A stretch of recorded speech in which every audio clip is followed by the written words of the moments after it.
I've interviewed people on my radio show in America, right? And I always ask that question for a laugh. And they all say, oh, I'd go back and kill Hitler. I go, you know, people tried at the time. And now they say, oh, no, I'd go back and kill him when he was a little baby. So you'd go back and find baby Hitler, right? Who hasn't done anything wrong yet, and just strangle him, would you? Also, have you seen Hitler when he was a baby? Oh, my God, absolutely adorable. Look at that. Look at his little face. You go back, you want to kill Hitler, and you go, is that Hitler? Yeah, oh, you go, oh, could you little Nazi, you. I know what you're thinking. Why have I got a picture of baby Hitler on my phone? That's my business. What if I do masturbate over it? What if that's the only thing I masturbate over? There's no victim, no crime. You could call the police right now, have them come round to my house, and they go around and say, oh, we heard you admitted you're a nonce. I go, yeah, but only for pictures of dead baby Hitler, right? I go, check the rule book. And they go, yeah, good as gold. I'll go, do you want to see where I masturbate? They go, yeah, go on, right? So I take them down to the Wanktorium, right? It's basically a converted wine cellar, right? But it's that picture blown up 100 times, right? Just around the walls, like that. Dripping with 40 years of cum. I've only lived there 5 years, so I don't know. That won't be in. No, but people do have a problem with Hitler. And they want to go back and kill him. And I say, chill. I say, Hitler is the man who killed Hitler, isn't he? Give him his due. Due. D-U-E. I don't worry about dying. Or rather, I don't worry about being dead, because I won't know about it. That is the best thing about being dead. You don't know about it. It's the same as being stupid, right? It's only painful for others, right?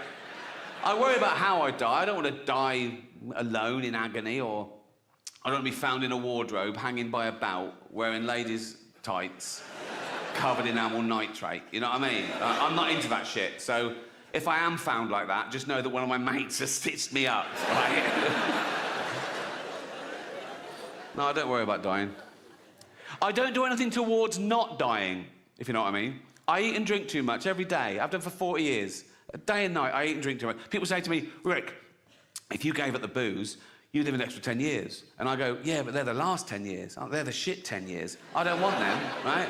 If I gave up booze now and I made it to 80, and someone said, right, you can have an extra 10 years. If I could go, oh, great, I'll have 20 to 30. Okay, that'd be perfect. But no, you've got to have 80 to 90. Have you any idea how awful it is being 90? Right? I've seen 90-year-olds sitting in an armchair and they suddenly go, ugh, and you go, what? You go, I've broken every bone in my body, right? Because they're brittle. They've got, like, dust for blood. They bruise up, blood clots. They got hernias popping out everywhere, right? If you're 90 years old and you get to the kitchen by yourself to make a cup of tea, if you lift that kettle when it's too full, there's a very good chance your stomach will come out of your arsehole, right? So eat and drink as much as you want and just fucking die, is my advice, right? Thank you.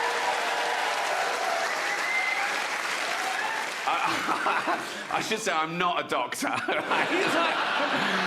I do see a doctor once a year or once every 2 years after I have medicals for things like this and TV shows, and I go private, right? It's 600 quid. It's 3 hours long, but they do everything. Blood sample, stool sample, urine sample, ECG, ear, nose, throat, bollocks, the finger, everything, right? And you have to fill out this big form, write a lifestyle thing. That takes fucking ages, right? And I tell the truth on everything, except units of alcohol. I work those out, then I halve them, right? And when he gets to those, he still goes, oh, that's an awful lot, right? And I think I've won. I go, is it? And at the end of the 3 hours, they've got all the results back from the lab, right? And he's got this big computer, it's like a body composition, right? And from there, they work out your percentage chance of a stroke, heart attack, in 1 year, 5 years, 10 years. And mine's always about the same. It always gets worse with age, nothing you do about that. But I'm always like, I'm at the end of healthy weight. I'm just nearly obese. I'm just right, like that. I was pre-diabetic once. I had to sort that out. And now I'm pre-gout, right? Pre-gout, right? And so he tells you all that, and then he goes, so what are we going to do about this? And I want to go, what do you mean, we? I've just paid you 600 quid, mate, right? You're going to fix it, and I'm going to carry on, right? You don't take a car to the garage and he goes, oh, tyres are bald, the big end's gone. What are we going to do? You're going to fix it, mate, and I'm going to pay you. He went once and said, you need more fibre in your diet. I went to go, get me wine with fibre in it then. You know what I mean? I can afford anything. You must be able to invent that. Just don't. He said, you're heavily constipated. I wanted to go, get in there with a spoon, son.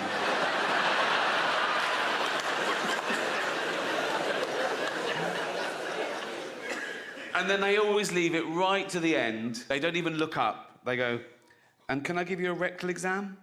Which means I have to go, yes, please. I want to surprise me on the way out. Do you know what I mean? Bye, bye. Oh, and that's fine, thank you, right? But there's a big build-up, right? And as they're washing their hands, they've got to say, would you like a chaperone? No. So you're going to have your finger up my arse, and now you've got a mate watching? No, just do it. And they lay you on this bench, right, on your back to start with, like pants and trousers round your ankle, knees apart like a little frog, right? And they do the balls first, right? And I'm nervous, a doctor, I'm really nervous, so I've got no balls, right? He has to dig them out like a tortoise's head, you know what I mean? It's just like a little fist of fear down there, right?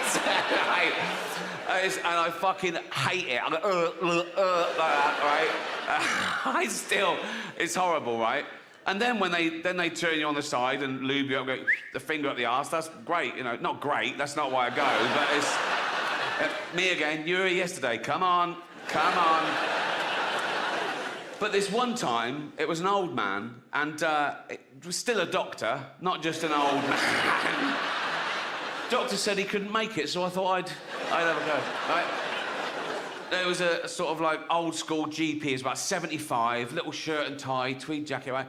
And he was sitting on an armchair, right? And he didn't put me on the bench, I was just standing up. And he went, oh, just pop your pants and trousers down, right? So he was a little like, so he was like head height to my balls, right? And as I say, I'm nervous, doctor, so I jabber, I talk. I think if I put them off, they won't find the cancer. You know what I mean? Right? And so he started doing the balls like that, and I just went, oh, what are you looking for there exactly, right? And they usually go, shh, like that, and they come. And he didn't, he went, oh, that's a good question. And he sat back, and he started telling me all about cancer, right?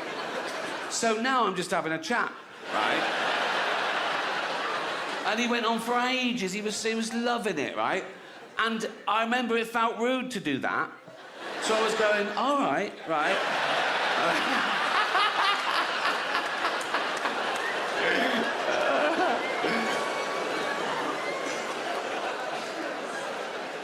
I do work out a bit. I actually joined a gym. Literally on my road, I discovered. I've got a gym in my house. I got bored with that.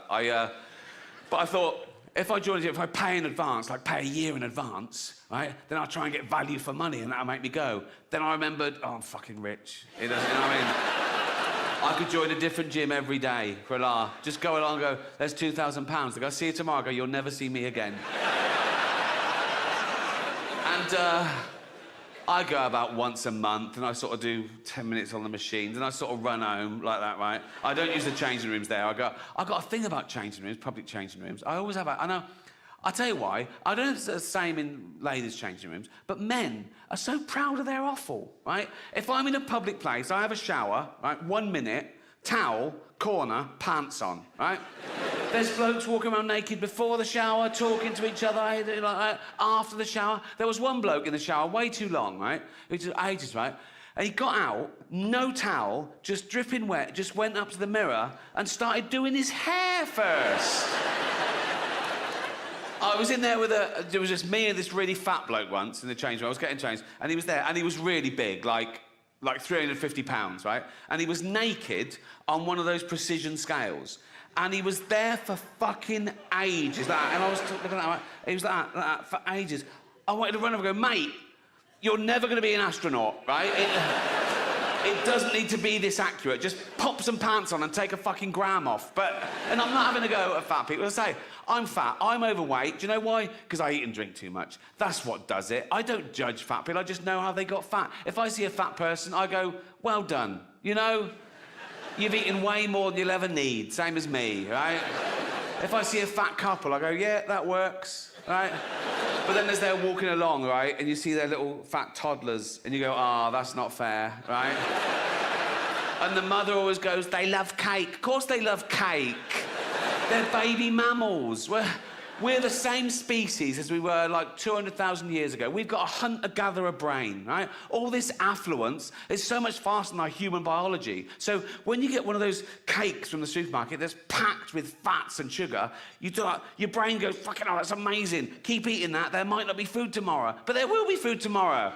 The fridge is full and your mum's on the phone to Ocado. You know what I mean? And now there's even a stigma, like doctors get in trouble for saying to someone, you're overweight or obese. They go, no, that's a political thing. No, it's like fat shaming. It's not fat, you don't get cancer shaming. He's trying to save your life, right? There was a school that tried to ban the word obese because they said it was derogatory to, I don't know what to call them, round children, right? But that's the polite word. That's the word we invented, so we didn't say fat little fucker. Don't keep changing words because one person gets offended. Also, fat people aren't offended by the word obese. They did it all. They're happy with it. They're jolly, aren't they? They're jolly. You know, you see a fat people go, all right, fatty. Yeah, yeah. Oh, yeah. Bloop, bloop, bloop. yeah. And they go to the doctor, come in. Bloop. Doctor goes, fuck me. Oh. Am I obese? No, you're morbidly obese. What does that mean? Means you're going to die of it. Oh, does it? All right. What, straight away or? No. You've got diabetes, so you're having your legs amputated soon. And then if you carry on, you'll die later of like stroke and respiratory heart failure. So, all right.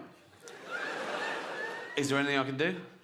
Oh, yeah, of course there is. You could start working out and eat healthy, you'll be right as rain. Oh, right. But you won't, will you? No.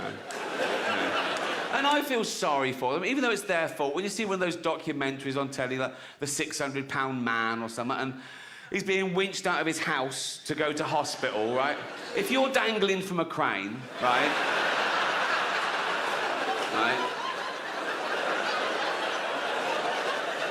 And you see a film crew, right? You know you fucked it.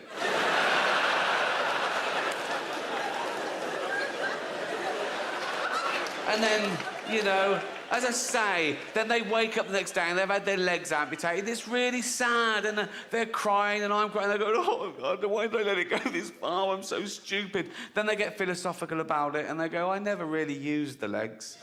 So... And well, then it's lunchtime, and so, you know... And they go to the nurse, you didn't throw them legs away, did you?